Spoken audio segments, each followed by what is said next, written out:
నమస్తే, నేను జర్నలిస్ట్ శ్రీనివాస్. ఈరోజు న్యూస్ అనాలిసిస్లో ముందుగా ఆదాబ్ హైదరాబాద్ పేపర్లో వచ్చిన వార్తలను చూద్దాం. అవినీతి అధికారికి రెడ్ కార్పెట్ అట. ఎవరి అవినీతి అధికారి అంటే గడాల శ్రీనివాసరావు హెల్త్ డైరెక్టర్గా పనిచేసిండు కేసీఆర్ ప్రభుత్వం ఉన్నప్పుడు. ఎవరి గడాల శ్రీనివాసరావు అంటే కేసీఆర్ కాళ్ళ మీద పడ్డాడు.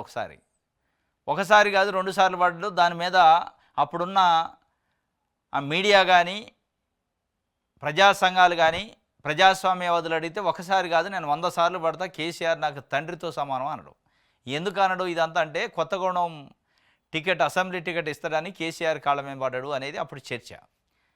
అంటే ఒక ప్రభుత్వ అధికారిగా ఉండి, అది కూడా రాష్ట్ర స్థాయిలో ఉన్న ఒక అధికారిగా ఉండి, ఒక రాజకీయ అవసరాల కోసం ఆయన దాని మొత్తం కూడా హోదాని కూడా తాకట్టు పెట్టి ప్రభుత్వాలకి అనుకూలంగా వ్యవహరించి అవినీతి అక్రమాలకు పాల్పడ్డా అనేది ఆయన పైన ఆరోపణ. ఆ పాల్పడే ముఖ్యమంత్రిగా ఉన్న కేసీఆర్ కాళ్ళ వెంబడి మళ్ళీ దాన్ని సమర్థించుకోవడం.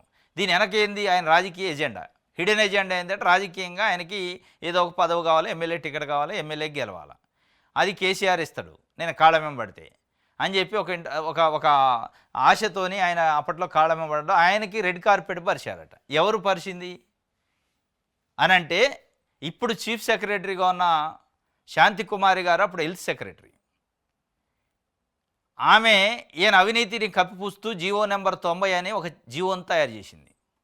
ఆ జీవో చేసి ఎన్ని అవినీతి నుంచి బయటపడేసింది. ఈయన చేసిన అవినీతి ఏంటంటే కేంద్రం ఇచ్చే ఎన్హెచ్ఎం నిధులు మాయం, సుమారు 20 కోట్లు 40 లక్షలు కొట్టేసిన 20 కోట్ల 40 లక్షల రూపాయలు కొట్టేసిండట మాజీ హెల్త్ డైరెక్టరు.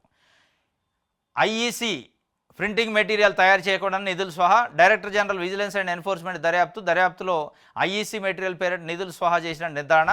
గడలను వెనకేసుకొచ్చిన అప్పటి ఆరోగ్య శాఖ ప్రిన్సిపల్ సెక్రటరీ, కమిషనరే వాకాటి కరుణ, ప్రిన్సిపల్ సెక్రటరీ ఏమో ఇప్పుడు చీఫ్ సెక్రటరీగా ఉన్న శాంతి కుమార్ గారు. వీళ్ళిద్దరు వెనకేసుకొచ్చారట. మాజీ హెల్త్ డైరెక్టర్కు రిలీఫ్ ఇస్తూ జీవో 90 విడుదల. అవినీతి అధికారికి వాలంటరీ రిటైర్మెంట్ ఇచ్చిన ప్రిన్సిపల్ సెక్రటరీ. ఎట్లా ఇస్తారు? దాదాపు కోట్ల రూపాయలు స్వాహా చేసిండు. ఇక డైరెక్ట్గా అయ్యాలన్న ప్రభుత్వ పెద్దల అండదండలు ఉన్నాయి కాబట్టి హెల్త్ సెక్రటరీ, హెల్త్ కమిషనరు సూచిస్తున్నట్టు వ్యవహరించి జీవో ఇష్యూ చేశారు. అఫీషియల్గా జీవో 90 ఇష్యూ చేసి ఆయన చేసిన అన్ని మాఫీ చేశారు. రైతు రుణమాఫీ ఎట చేస్తారో ఈయన చేసిన అవినీతి అక్రమాలను కూడా, కుంభకోణాన్ని కూడా మాఫీ చేశారు. తినేసిన డబ్బును కూడా మాఫీ చేసి కడిగిన ముత్యం లెక్క బయటికి పంపించారు. వాలంటరీ రిటైర్మెంట్ ఇచ్చి, మళ్ళీ మామూలు రిటైర్మెంట్ ఇచ్చి ఆయనకి కావాల్సిన అన్ని బెనిఫిట్స్ ఇచ్చేశారు. రెడ్ కార్పెట్ పరిచారు. మరి ఇప్పుడు చెప్పాలి చీఫ్ సెక్రటరీ ఉన్న శాంతి కుమారి గారు, వాకాటి కరుణ గారు ఇప్పుడు చెప్పాలా మరి ఏ నీతి ఇది, ఏమంటారు, ఏ రూల్ ప్రకారం? మళ్ళీ అదే ఇట్లాంటి వత్తాసులు పలికిన శాంతి కుమారి గారే చీఫ్ సెక్రటరీ కేసీఆర్ హయాంలో అయింది. అదే చీఫ్ సెక్రటరీ రేవంత్ రెడ్డి గారు పెట్టుకుంటారు మళ్ళీ ఆమెనే. మరి ప్రజలు ఏమనుకోవాలా? ప్రజల చెవులలో ఎవరు పూలు పెడుతున్నట్టు, రేవంత్ రెడ్డి కేసీఆర్ ఇద్దరు కలిసా ఇది జరుగుతుంది. మొత్తానికైతే అవినీతి అధికారికి రెడ్ కార్పెట్, ఈయన పైన ఎంక్వైరీ చేయాలని ప్రజా సంఘాలు డిమాండ్ చేస్తున్నాయి. ఈయన పైనే కాదు, ఈయన అవినీతిని కప్పిపుచ్చే జీవో నెంబర్ 90 చేసిన అప్పుడు ప్రిన్సిపల్ సెక్రటరీ, హెల్త్ సెక్రటరీగా ఉన్న శాంతి కుమారి గారి పైన, వాకాటి కరుణ పైన పెట్టాలా, కేసులు పెట్టి ఇన్వెస్టిగేషన్ చేయాలి. కానీ దురదృష్టం ఏంటంటే ఇప్పుడు ఎట్ ద సేమ్ టైం ఇప్పుడు కూడా శాంతి కుమారి గారు చీఫ్ సెక్రటరీగా ఉన్నారు. వాలంటరీ రిటైర్మెంట్ తీసుకొని ఆమె మళ్ళీ ఇంకో పోస్టులోకి ఎక్కిస్తారట. రైట్ టు ఇన్ఫర్మేషన్ యాక్ట్కి సంబంధించి చీఫ్ కమిషనర్గా. రైట్ టు ఇన్ఫర్మేషన్ అంటే ప్రజల చేతిలో ఒక ఆయుధం, సామాన్యుడి చేతిలో వజ్రాయుధం. అట్లాంటి వజ్రాయుధం నిలబడాలంటే అక్కడ సెక్రటరీ అంటే కమిషనర్ మంచి వాళ్ళు ఉండాలి, ఇన్ఫర్మేషన్ కమిషనర్. ఇట్లాంటి అధికారులను తీసుకుని పెడితే అది కంపైద్ది.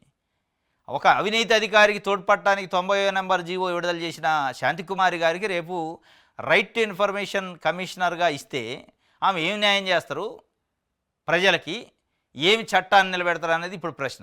కాబట్టి అట్లాంటి వ్యక్తులకి, అట్లాంటి అధికారులకి ఆర్టీఐ కమిషనర్కి ఇవ్వకుండా ఆర్టీఐ కార్యకర్తలకు పనిచేసే వాళ్ళకి, ఆర్టీఐ మీద అవగాహన ఉన్న వాళ్ళకి, దాని గురించి తపన పడేటోళ్ళకి, దాన్ని కాపాడాలనుకునే వాళ్ళకి ఇవ్వాలి తప్ప ఇట్లాంటి అవినీతిలో కోరకపోయిన అధికారులకు ఇస్తే ఇక అది చట్టం ముందు పడదు, కమిషన్ ముందు పడదు. ఆ చట్టం నిర్వీర్యం అయిపోవడానికి ప్రభుత్వం ప్రయత్నం చేస్తున్నట్టు లెక్క. ఇది అవినీతి అధికారి కథ. నమస్తే తెలంగాణ చూద్దాం. జంగల్ దంగలట. ఇది అడవి కాదన్నవాడు మూర్ఖుడే. హెచ్సియులో కళ్ల ముందు 400 ఎకరాల అటవీ ప్రాంతం అడవే కాదంటూ చట్టాలను చదవకుండా అడ్డగోలు వాదనలు, బహిరంగ ప్రదేశాల్లో చెట్లు పెరిగిన అడవి అంటూనే చట్టాలు, తేల్చి చెప్తున్న సుప్రీంకోర్టు తీర్పులు, అంతర్జాతీయ ఒప్పందాలు. జంగల్ దంగల్ అని చెప్పి ఒక ఫోటో వేసింది నమస్తే తెలంగాణ. ఇది 400 ఎకరాల్లో చెట్లు చేమలు ఇవన్నీ ఉన్నాయి. దీన్ని అడవి కాదని కాంగ్రెస్ పార్టీ ప్రభుత్వం చెప్తుంది. అడవి కానప్పుడు అక్కడ జంతువులు ఎందుకున్నాయి, చెట్లు ఎందుకున్నాయి? చెట్లు జంతువులు ఉన్నాయంటే అది అడవి కింద లెక్క చట్టాలు చెబుతున్నాయి. సరే, అది అడవియా కాదా పక్కన పెడితే, చెట్లు నరకటం అనేది అటవీ శాఖ పర్మిషన్ తీసుకోవాలి, ఎన్విరాన్మెంటల్ శాఖ పర్మిషన్ తీసుకోవాలి. ఇప్పుడు సుప్రీంకోర్టు చెప్పింది ఏంటంటే అది అడవియా కాదా అనేది చూడలే. అసలు మీరు ఒక చెట్టుని తీసేయాలంటే, రిమూవ్ చేయాలంటే కావాల్సిన ప్రమాణాలు ఏంది, దాన్ని పాటించారా లేదా అని అడిగింది. దానిపైన అటవీ పర్యావరణ సాధికార కమిటీ అనే ఒకటి వేసింది. ఎంపవర్మెంట్ ఆఫ్ ఫారెస్ట్ అండ్ ఎన్విరాన్మెంట్కి సంబంధించి ఒక కమిటీ వేసింది 3 సభ్యులతోని. వాళ్ళు నిన్న హైదరాబాద్కి వచ్చారు, తాజ్కిస్టాన్ హాస్టల్లో నైటు స్టే చేశారు. ఈరోజు మొత్తం ఆ ప్రాంతానికి కంచె గచ్చిబౌలి ప్రాంతానికి పోయి 400 ఎకరాల పరిశీలించి అక్కడ నిజంగా అడవి ఉందా, చెట్లు నరికారా, నరకలేదా, నరికిన మాట వాస్తవా కాదా అనే అన్ని అంశాలను పరిశీలిస్తారట. దానికి సంబంధించి వాళ్ళు ఆల్రెడీ వచ్చారు, హైదరాబాద్కి వచ్చి ఉన్నారు. ఇది ఇంకో సుప్రీం బృందానికి కంచె గచ్చిబౌలి అడవి స్వాగతం పలుకుతుంది. వాళ్ళు వచ్చి రెడీగా ఉన్నారట. ఈరోజు 10 గంటలకు గచ్చిబౌలిలో హైదరాబాద్ సెంట్రల్ యూనివర్సిటీకి చేరుకుంటారు. అక్కడ 2 గంటల దాకా మొత్తం అణువు పరిశీలిస్తారట. పరిశీలించిన తర్వాత అధికారులతో సమావేశం అయిన తర్వాత 2 గంటల తర్వాత అంటే అక్కడ చూసిన ఫీల్డ్ విజిట్ చేసి ఫీల్డ్లో చూసిన అంశాలను అధికారులతో డిస్కస్ చేసి ఏం చేశారు, ఏం జరుగుతుంది, ఏం జరిగింది అనే అంశాలపైన ఇదంతా ఒక రిపోర్ట్ సుప్రీంకోర్టుకి ఇస్తారట. ఇక దాని తర్వాత నెక్స్ట్ 16కి మళ్ళీ వాయిదా ఉంది కాబట్టి అప్పటికల్లా ఈ రిపోర్ట్ పోద్ది అనుకుంటా.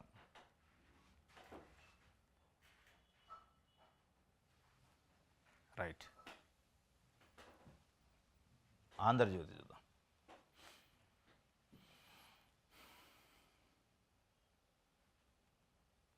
హెచ్సియుకి అత్యధిక భూములాట, మిగిలింది 1630 ఎకరాలు. అయినా సెంట్రల్ యూనివర్సిటీలో టాపు. పాత తరం వర్సిటీలకు భారీగా భూ కేటాయింపులు, కొత్త తరం వర్సిటీలకు 150 నుంచి 500 ఎకరాలే.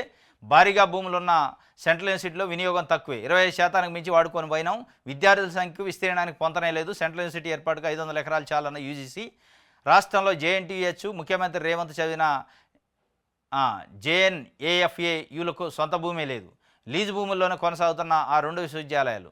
హెచ్సియుకి అత్యధికంగా భూములు ఉన్నాయని ఆంధ్రజ్యోతి రాస్తుంది. అంటే దీని అర్థం ఏంది, హెచ్సియుకి అత్యధికంగా ఉన్నాయి కాబట్టి రేవంత్ రెడ్డి 400 ఎకరాలు ఐటీ కంపెనీలకు అమ్మితే తప్పేందని ఆంధ్రజ్యోతి చెప్తున్నట్టు ఉంది దీని వార్త. హెచ్సియుకి అత్యధికంగా భూములు ఉన్నాయా, అత్యధికంగా ఉన్నాయి కాబట్టి అమ్ముతున్నారా అని ప్రభుత్వం చెప్పట్లేదు. అసలు హెచ్సియుదే కాదు అని చెప్తుంది. 400 ఎకరాలు ప్రభుత్వ భూమి అని చెప్తుంది.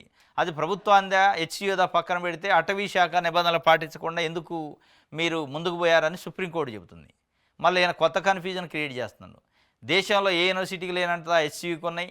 ఇప్పుడు కొత్తగా వచ్చే యూనివర్సిటీలు 100 నుంచి 150 నుంచి 500 ఎకరాలు ఇస్తున్నారు. దానికి అంత ఎందుకు అంటే కేసీఆర్ సిద్ధాంతం ఇది. కేసీఆర్ కూడా ఇదే చెప్పాడు, రాజుల కాలం ఇదేమన్నా ఎందుక విశ్వవిద్యాలయాలకు అంత భూమి యూనివర్సిటీలకి అవసరమా అన్నాడు. అవసరం వచ్చిన రోజు ఎవడు ఇస్తారు మరి. ఆంధ్రజ్యోతి వార్త అంటే అమరావతిలో అయితేనేమో 33,000 ఎకరాలు రాజధానికి కావాలా, ఎందుకు అని అప్పట్లో ఇంత భూమి ఎందుకు రాజధానికి అంటే రాజధాని అంటూ అవసరం లేదా అన్నాడు. ఇదే ఆంధ్రజ్యోతి. కానీ ఇవాళ ఇక్కడికి వచ్చి తలక సెంట్రల్ యూనివర్సిటీకి ఎందుకు 150 ఎకరాల నుంచి 500 జాలు మిగతాదంతా అమ్ముకోవచ్చు అని చెప్తుండు. అంటే ద్వంద్వ వైఖరి. 150 ఎకరాల నుంచి అంటే యూనివర్సిటీ విద్యార్థుల స్థాయి కంటే దాన్ని బట్టి ప్రపోర్షనేట్గా భూమి ఉండాలట. రేపు యూనివర్సిటీలో విద్యార్థులు పెరుగుతారు, ఇంకా డిపార్ట్మెంట్లు పెరుగుతాయి, విస్తీర్ణం అయింది, విస్తరించింది. అప్పుడు ఏడ నుంచి వద్ద భూమి ఎక్కడ కొంటారు? ఇది పనిలేక ఇచ్చారా అంటే అమ్ముకోవడానికి మద్దతు ఇస్తున్నట్టు వాడుతుంది. హెచ్సియుకి అత్యధిక భూములు ఉన్నాయి కాబట్టి అమ్మొచ్చు అని చెప్తుంది. బ్రిటిష్ వారి కంటే బీజేపీ నేతలు ప్రమాదకారులట, వారిని తరిమి కొట్టినట్టుగా దేశంలో బీజేపీని కూడా ఓడిద్దాం, తెలంగాణలో ఆ పార్టీని అడుగుపెట్టనీయం, గాడ్సే ఆలోచనల వ్యాప్తికి ప్రయత్నిస్తున్న మోదీ, ఆయనపై వ్యతిరేకంగా రాహుల్ ఆధ్వర్యంలో పోరాడదాం, పటేల్తో తెలంగాణకు స్వాతంత్రం వచ్చింది, సోనియాతో రాష్ట్రం, తెలంగాణలో కులగణ చేసి చూపించాం, 25 లక్షల మందికి 21,000 కోట్ల రుణమాఫీ చేశాం. ఏఐసిసి విస్తృత స్థాయి సమావేశంలో ముఖ్యమంత్రి రేవంత్ రెడ్డి చెబుతుండే 14న 423 మందికి నియామక పత్రాలు అందించిన సీఎం, నీటిపారుదల శాఖలో భర్తీ. బ్రిటిష్ వారి కంటే బీజేపీ నేతలు ప్రమాదకారులు, బ్రిటిష్ వారిని ఎట్టయితే తరిమి కొట్టినో బీజేపీని కూడా ఓడిద్దామని చెప్తుండు. ఓడిద్దామని చెప్పి తెలంగాణలో ఆ పార్టీని అడుగుపెట్టిన అంటుండు. నువ్వు అడుగుపెట్టించేది పెట్టారు, వాళ్ళు అడిగి సగం నువ్వు సగం వాళ్ళు గెలిచి అడుగుపెట్టించేది అక్కడ. మొత్తం 17 ఎంపీలు ఉంటే ఒకటి ఎంఐఎంకి పోతే 16 ఎంపీలు ఉన్నాయి. 16 ఎంపీలు శరిశాఖం గెలిచాయి. ఇంకా అడుగు పెట్టనిచ్చేది ఎక్కడ నువ్వు? నీ సొంత జిల్లాలో అడుగు పెట్టారు వాళ్ళు. మహబూబ్నగర్ పాలమూరు ఎంపీ స్థానం డీకే అరుణ గెలిచింది బీజేపీ. ముఖ్యమంత్రి గారు సొంత జిల్లా అది. ఇక అడుగు పెట్టనిచ్చేది ఇప్పుడు పెట్టారు, అయిపోయారు, దున్నుకుంటూ వెళ్ళిపోతున్నారు వాళ్ళు. మొన్న ఎమ్మెల్సీ స్థానాలు జరిగితే ఒక్కడు కూడా కాంగ్రెస్కి వెళ్ళాలి. మరి ఇంక అడుగు పెట్టేది ఎక్కడ? ఈ ఈ ఈ ప్రసంగాలు కాదు. మీ మీ పరిపాలన సమర్థవంతంగా ఉంటే వాళ్ళు అడుగు పెట్టనియాలా అడుగు పెట్టనియొద్దా అనేది ప్రజలు చూసుకుంటారు. అది ఈ సెంటిమెంటల్ ప్రసంగాలు, రెచ్చగొట్టే ప్రసంగాలు, అడుగు పెట్టనీయం, గాడ్సే కంటే ప్రమాదం, లేదంటే బ్రిటిష్ వాళ్ళ కంటే ప్రమాదం అంటే ఆయన ఏమంటాడు, ఉగ్రవాదులు, తీవ్రవాదులు, తాలిబాన్ల కంటే కాంగ్రెస్ ప్రమాదం అని వాళ్ళు చెప్తారు. ఇక నేను బండి సంజయ్ ఆల్రెడీ చెప్పిండు, నీ సొంత జిల్లాలో వచ్చి అడుగు పెట్టినాం, నీ సొంత జిల్లాలో సొంత నియోజకవర్గం సొంత జిల్లాకు సంబంధించిన ఎంపీని గెలిపించుకోలేని పరిస్థితుల్లో నువ్వు ఉండి మమ్మల్ని నువ్వు అడుగు పెట్టించేది, మమ్మల్ని దుడి చేసేది, మొత్తం లేకుండా చేత బీజేపీ అంటే నీ వల్ల కాదు. లేకుండా చేసేటోడు అయితే ఎమ్మెల్సీ స్థానాలు గెలిచినావా, ఎంపీ స్థానాల్లో గెలిచినావా, ఎక్కడ గెలిచినావో చెప్పు అన్నది అన్నాడు. వాస్తవం కూడా అది. పాలమూరు అనేది జిల్లా ముఖ్యమంత్రి రేవంత్ రెడ్డి గారిది. అక్కడ ఓడిపోయా. ముఖ్యమంత్రి రేవంత్ రెడ్డి గారు మొన్నటి వరకు ఎంపీగా ఉన్న మల్కాజిగిరి స్థానం ఓడిపోయా అని వాళ్ళు చెప్తున్నారు. వాస్తవం కూడా అది. నేను అడుగు పెట్టినేనా అంటే ఆల్రెడీ వాళ్ళు అడుగు పెట్టారు, దున్నుకుంటూ పోతాను నెక్స్ట్ మాదే అని గవర్నమెంటు. మా జాబులను రెగ్యులరైజ్ చేయాలి, వర్సిటీ కాంట్రాక్ట్ లెక్చరర్ల డిమాండ్. రాష్ట్రంలోని సర్కారు వర్సిటీలో ఏళ్ల నుంచి పనిచేస్తున్న తమను రెగ్యులర్ చేయాలని కాంట్రాక్ట్ లెక్చరర్లు డిమాండ్ చేశారు. బుధవారం మాసప్ ట్యాంక్ వద్ద ఉన్న హైయర్ ఎడ్యుకేషన్ కౌన్సిల్ ఆఫీస్ ఎదుట Telangana all university contract teachers JAC ఆధ్వర్యంలో ఆందోళన చేపట్టారు. జీవో 21 వ్యతిరేకిస్తూ నినాదాలు చేశారు. ఆఫీసు ముట్టడికి కూడా ప్రయత్నించడంతో పోలీసులు అడ్డుకున్నారు. పరిస్థితి తీవ్ర ఉద్రిక్తంగా మారడంతో వారందరినీ పోలీసులు అరెస్ట్ చేసి వివిధ స్టేషన్లకు తరలించారు. ఈ సందర్భంగా జేఏసీ చైర్మన్ శ్రీధర్ లోత్ మాట్లాడుతూ కాంట్రాక్ట్ లెక్చరర్లందరినీ అబ్జార్షన్ రెగ్యులరైజేషన్ చేయాలని డిమాండ్ చేశారు. ఉద్యోగ భద్రతతో పాటు యూజీసీ 7వ పే స్కేల్ అమలు చేయాలన్నారు. తమకు ఉద్యోగ భద్రత కల్పించిన తర్వాతనే కొత్త రిక్రూట్మెంట్ చేయాలని కోరారు. జీవో నెంబర్ 21 రిలీజ్ చేసింది ప్రభుత్వం. కొత్త రిక్రూట్మెంట్ కోసం యూనివర్సిటీలలో అసిస్టెంట్ ప్రొఫెసర్ల నియామకానికి సంబంధించి జీవో నెంబర్ 21 దాంట్లో అభ్యంతరం తెలుపుతున్న దాన్ని కాంట్రాక్ట్ లెక్చరర్లు కాంట్రాక్ట్గా పనిచేస్తున్నాం కొన్ని సంవత్సరాల నుంచి, మా పరిస్థితి ఏందో తేల్చాకనే మీరు రిక్రూట్మెంట్ మొదలు పెట్టాలి తప్ప మీరు జీవో నెంబరు రిలీజ్ చేసి వదిలేస్తే మా పరిస్థితి ఏంది అని చెప్పి నేడు యూనివర్సిటీలో బంద్కు కూడా పిలిపించిన కాంట్రాక్ట్ అసిస్టెంట్ ప్రొఫెసర్లు పిలిపించారు. మా పరిస్థితి తేల్చాకనే మిగతాది మీరు ఏదైనా ఉంటే ముందుకు పోవాలని. రైట్. 16 నుంచి గ్రూప్ 1 సర్టిఫికేట్ల వెరిఫికేషన్ ఉంది. షెడ్యూల్ రిలీజ్ చేసింది టీజీపీఎస్సీ. గ్రూప్ 1 563 పోస్టులకు సంబంధించి జనరల్ ర్యాంకింగ్ లిస్టు రిలీజ్ చేసింది ఆల్రెడీ టీజీపీఎస్సీ. దానికి సంబంధించి సర్టిఫికేట్ల వెరిఫికేషన్ 1:2 పిలుస్తారట. ఈ నెల 16, 17 తర్వాత 19, 21 ఈ 4 డేస్లో సర్టిఫికేట్ల వెరిఫికేషన్ ఉంటుంది. ఎవరికి ఎప్పుడు ఉందనేది ఆన్లైన్లో పెడతారట. 22nd రోజు రిజర్వ్ డేట్గా ఒకటి పెట్టుకున్నారు. ఈ 4 రోజులు ఏమన్నా మిస్లీనియస్గా మిగిలిపోయిన వాళ్ళు అట్లాంటి ఏమైనా చిన్న చిన్న అభ్యంతరాలు ఉంటే 22nd రోజు చూస్తారట. 16 and 17, 19, 21 ఈ 4 రోజులలో సర్టిఫికేట్ల వెరిఫికేషన్ ఉంటుంది. నాంపల్లిలో ప్రగతి పబ్లిక్ గార్డెన్ పక్కన ఉన్న పొట్టి శ్రీరాములు తెలుగు యూనివర్సిటీ గతంలో ఓల్డ్ యూనివర్సిటీ క్యాంపస్లో ఉంటుందట. దానికి సంబంధించి గ్రూప్ 1 అభ్యర్థులకి రిలీజ్ చేశారు షెడ్యూల్. రైట్. మన తెలంగాణలో బీజేపీని ఖతం చేస్తామంటాడు రేవంత్ రెడ్డి గారు. తెలంగాణలో కమలం పార్టీని అడుగుపెట్టనియన్, బ్రిటిషర్ల కంటే బీజేపీ నాయకుల ప్రమాదకరం, బీజేపీని ఓడించే బాధ్యత ప్రతి కాంగ్రెస్ కార్యకర్తది, బీజేపీని ఖతం చేస్తాం, తెలంగాణలో కమలం పార్టీని అడుగుపెట్టనీనని అక్కడ మన గుజరాత్లో చెప్పిండు. అహ్మదాబాద్లో కాంగ్రెస్ పార్టీకి సంబంధించిన సమావేశాలు జరుగుతున్నాయి, దాంట్లో చెప్పిండు హై లెవెల్ కమిటీ సమావేశం. అంటే అక్కడ తెలుగు రాదు వాళ్ళకి, అంత హిందీ వాళ్ళు ఉంటారు. ప్లస్ ఇక్కడ బీజేపీ అడుగు పెట్టిందా లేదా అనేది కొంతమంది తెలిసి ఉండొచ్చు, కొంతమంది తెలియదు. రేవంత్ రెడ్డి బీజేపీని అడుగు పెట్టనీ లేదట, ఖతం చేస్తారట అంటే వాళ్ళు నిజమే అనుకునేది గట. ఆల్రెడీ అడుగు పెట్టింది వాళ్ళు. మీరు 8 ఎంపీలు గెలిస్తే వాళ్ళు 8 ఎంపీలు గెలిచారు. మొన్న ఎమ్మెల్సీ ఎన్నికలు జరిగితే ఒకటి కూడా కాంగ్రెస్కి వెళ్ళా, వాళ్ళే గెలిచారు. ఒక ఇండిపెండెంట్, మిగతా బీజేపీ గెలిచింది.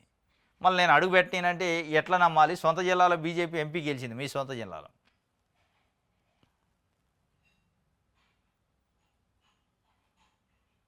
రైట్. దిశ పేపర్ చూద్దాం.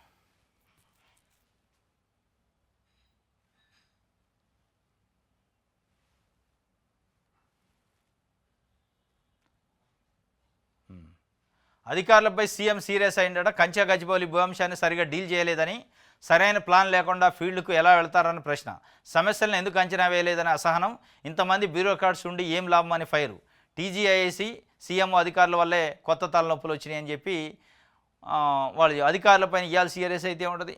పోయి దమ్ము కూల్ చేయండి మొత్తం అని హైడ్రాని పంపిద్ది, పోయి కూల్ చేయండి కొట్టండి చెట్లని అని వీళ్ళని పంపిద్ది. మళ్ళీ ఇవాళ అధికారులపైన రుసరుస మాట్లాడితే ఇవాళ ఒక్క కంచె గచ్చిబౌలియే కాదు, మీ మీ మీ పరిస్థితి హైదరాబాద్లో హైడ్రా పేరుతోని పేద ప్రజల ఇళ్లను ధ్వంసం చేశారు కదా, వాళ్ళు కూడా రెడీగా ఉన్నారు, చీపుర్లు కారాలు పట్టుకొని రెడీగా ఉన్నారు. ఎప్పుడు ఓటుకు వస్తారా కాంగ్రెస్ వాళ్ళు ఎంటబడదామని. అధికారులు ఒక అధికారుల లోపం కాదు, అధికారులని నడపాల్సిన ప్రభుత్వ పెద్దలు లోపం కూడా ఉంది. ఇది అధికారులపైన వేసి అధికారులపైన సీరియస్ అయిండు.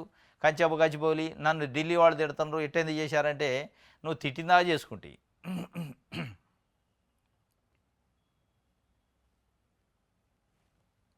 రైట్. ఆంధ్రప్రదేశ్ తెలంగాణలో అధికారం బీజేపీ కాలేనట, మా రాష్ట్రంలో అడుగుపెట్టనివ్వం అని ఆయన గుజరాత్ పోయి చెప్పిండు. రేవంత్ రెడ్డి పని అయిపోయింది, పథకాలని మూలకు మాయమాటలతో మోసం, ఢిల్లీలో కూడా రేవంత్ అవుట్. సంగారెడ్డిలో మాజీ మంత్రి హరీష్ రావు, తెలంగాణని కేసీఆర్ నిలబెడితే రేవంత్ రెడ్డి పడగొట్టారని వ్యాఖ్య.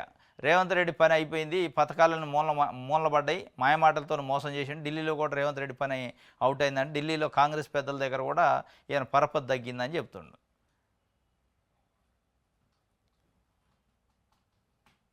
ఏదో ఒకరోజు దేశాన్ని మోడీ అమ్మేస్తారు, సంపాదన అంతా తన మిత్రులకి అప్పగిస్తున్నారు, మా పోరాటం రెండో స్వతంత్ర ఉద్యమం.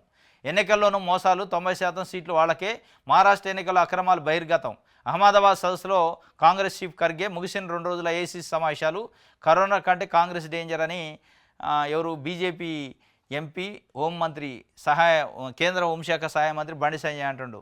ఈయనేమో తెలంగాణలో బీజేపీ బ్రిటిష్ వాళ్ళ కంటే డేంజర్ అని రేవంత్ రెడ్డి అంటే, కరోనా కంటే కాంగ్రెస్ డేంజర్ అని ఈయన బండి సంజయ్ అన్నాడు.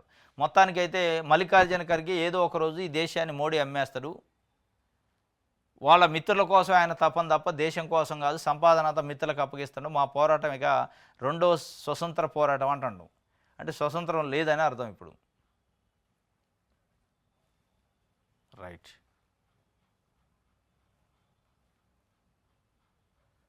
కోలుకుంటున్న మార్క్ శంకరట, అంటే పవన్ కళ్యాణ్ కుమారుడు సింగపూర్లో అగ్ని ప్రమాదాలు చిక్కుండు. అంటే సమ్మర్ క్యాంపుకు పోయింటట, ఆ బిల్డింగ్లో ఫైర్ యాక్సిడెంట్ జరిగింది. ఫైర్ యాక్సిడెంట్లో పొగ మొత్తం లంగ్స్లోకి పోయింది, బ్రాంకోస్కోపీ చేస్తున్నారు ఆయనకి. ఇప్పుడే చిన్న కోలుకుంటుంటే నిన్న ఒక ఫోటో రిలీజ్ చేశారు, ఆయన ఆక్సిజన్ పెట్టుకొని ఉన్నది బాబు మార్క్ శంకర్. ఇంకా 2-3 రోజులు పట్టిద్దట కోలుకోవడానికి, పూర్తిగా కోలుకోవడానికి. అది పవన్ కళ్యాణ్ కొడుకు సంబంధించి. ఇది ఈరోజు న్యూస్ ఛానల్స్. రేపు తాజా వార్తలతో తిరిగి కలుసుకుందాం. Thank you.